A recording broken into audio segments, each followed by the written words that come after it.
Bonjour à vous toutes, je suis super heureuse de vous retrouver avec ce joli bouquet de mimosa de mon jardin qui sent l'arrivée du printemps. Mais j'ai autre chose à vous proposer aujourd'hui comme vidéo.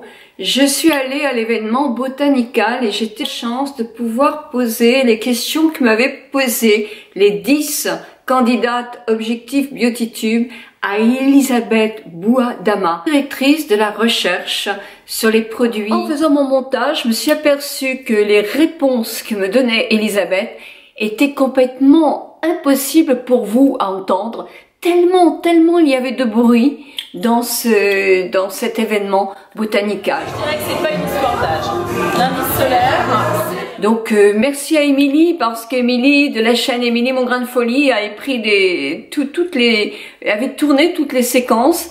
Elle a eu du mal parce que c'était long, mais je suis désolée. Je vais essayer de répondre comme l'a fait Elisabeth aux questions que m'ont posées les 10 candidates en objectif BeautyTube. Donc il y avait une question qui disait: que penses-tu, Elisabeth, des HAA? Alors Elisabeth répondait que c'était quelque chose d'origine naturelle, que ça aidait effectivement à exfolier la peau, permettait de lisser la peau, que c'était très efficace, par exemple chez les dermatos, quand vous faites un peeling, quand vous avez effectivement des cicatrices d'acné ou autres, des petites ridules, de déshydratation, autre chose. C'est vrai qu'un peeling fait vraiment quelque chose de très bien. Mais ce que l'on vend dans le commerce, les soins qui sont à base de AHA sont quand même dosés d'une manière plus douce et sont efficaces pour effectivement enlever certaines grisailles de peau, mais ne vont pas avoir un effet aussi important que chez le dermato.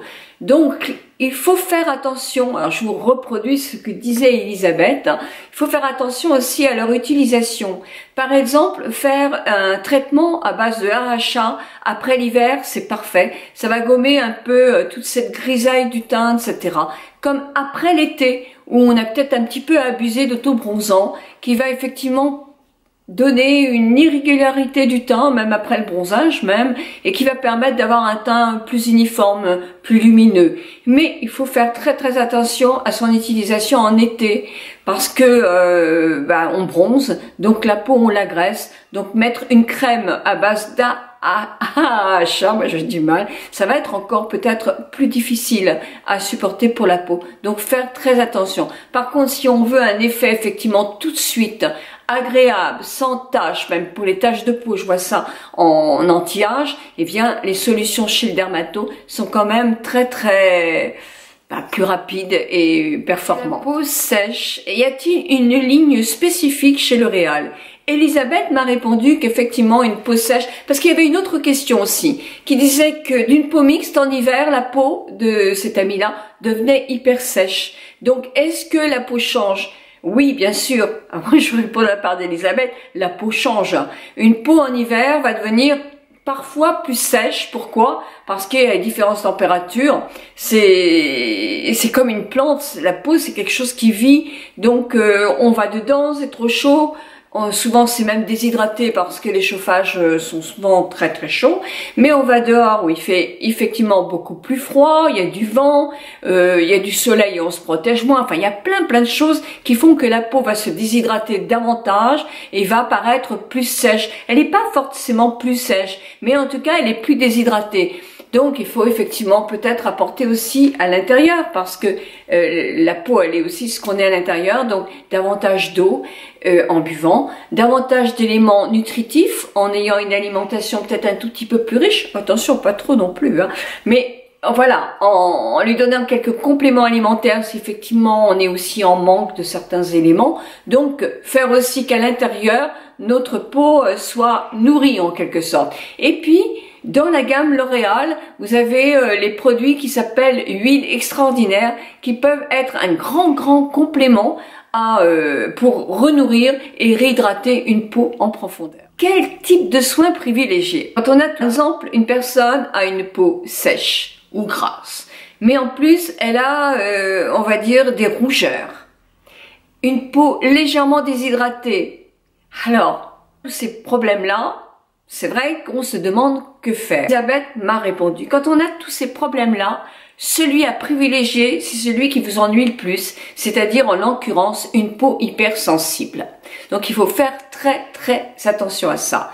Il n'y a pas une gamme spécifique pour les peaux hypersensibles. Quand on a une peau très sensible, ça va être plus un produit médicament en quelque sorte que l'on va trouver en parapharmacie, en pharmacie, La Roche-Posay, Avène, des produits qui seront spécifiques pour des peaux hyper fragiles. Les gammes de produits L'Oréal sont testées pour pas faire d'allergie, pour effectivement pour une peau sensible, mais pas non plus pour soigner une peau fragile qui a des réactions importantes. Une autre question, à quel âge peut-on utiliser un sérum? Oh, il n'y a pas tellement d'âge, il y a plutôt une question de connaissance de peau. Vous utilisez votre soin?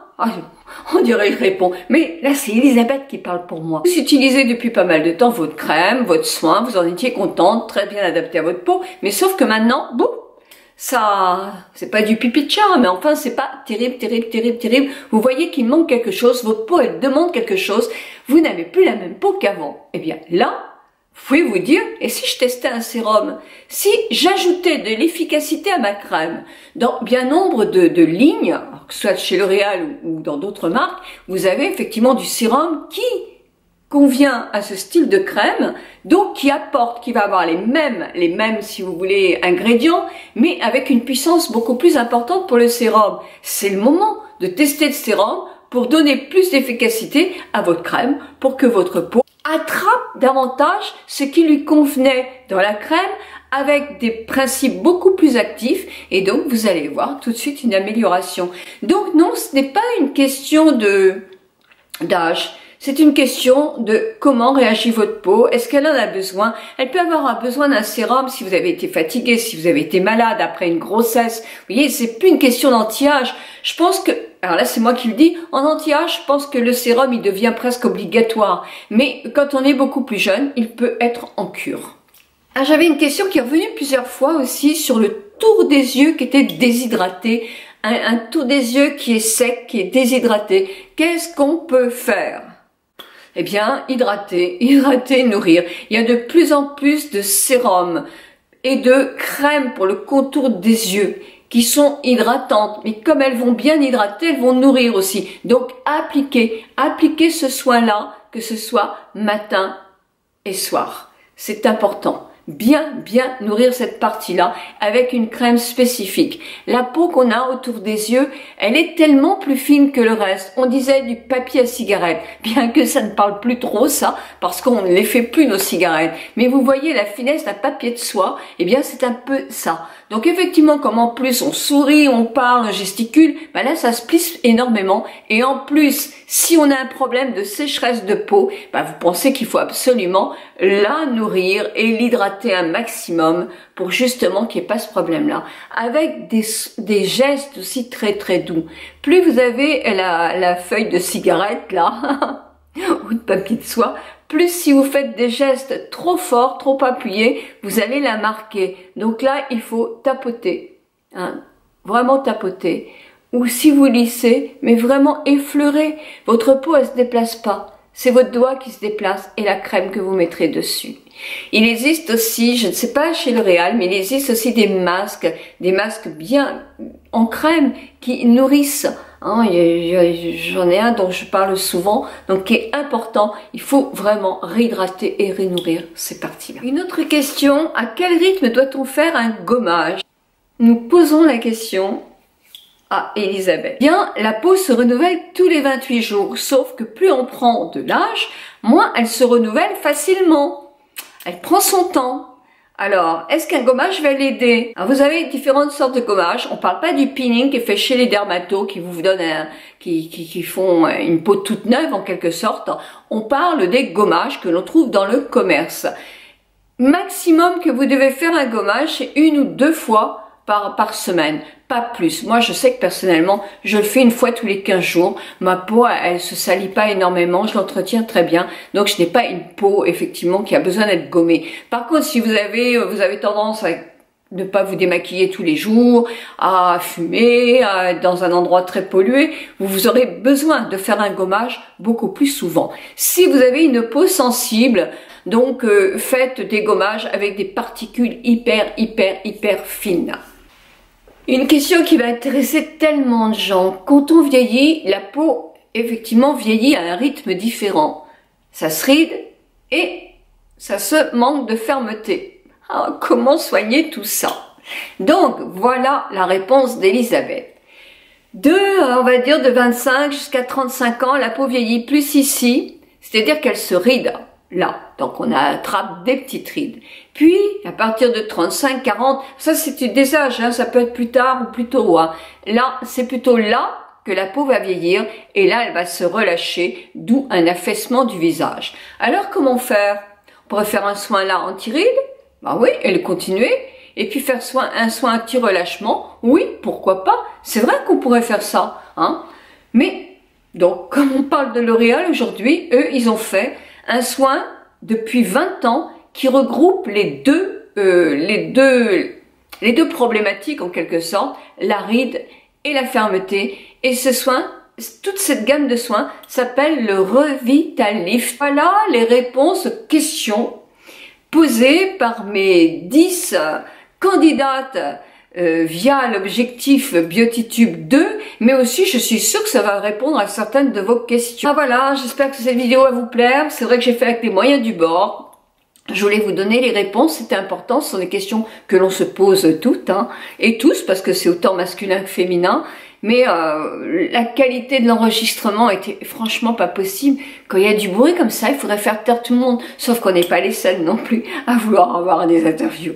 Voilà, en tout cas, je vous embrasse. Si vous avez des questions, je vous en prie, posez-les dans les commentaires, c'est important. J'essaierai d'y répondre et puis si j'ai pas de réponse, j'interrogerai un spécialiste d'une marque, d'une maison ou d'une autre maison. Bisous, bisous à vous toutes, bisous à vous tous. Bisous, bisous. Au revoir.